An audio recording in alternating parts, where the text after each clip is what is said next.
اخر تتبيلة دي من احلى التتبيلات اللي ممكن تجربوها، هي تتبيلة البيري بيري.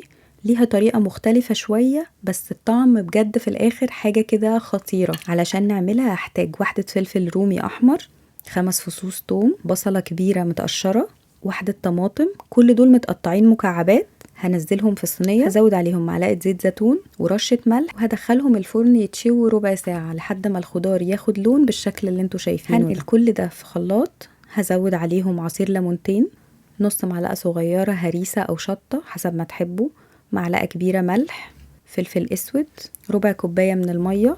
وعلشان نعادل النكهات دي هنزود معلقة من العسل، لو مش متوفر العسل يبقى معلقة صغيرة سكر، وهزود معلقة بابريكا ومعلقتين 3 كبار زيت زيتون. هضرب بقى كل الخليط ده وبعدين اتبل بيه الفراخ. عايزه اقول لكم انه الصوص البيري بيري ده احنا ممكن نستخدمه كصوص جنب الاكل، علشان الخضار اللي فيه كله مشوي فبيدي طعم مدخن كده بيبقى حلو قوي، فتقدروا تسيبوا شويه على جنب تستخدموهم كصوص جنب الاكل. بس كده.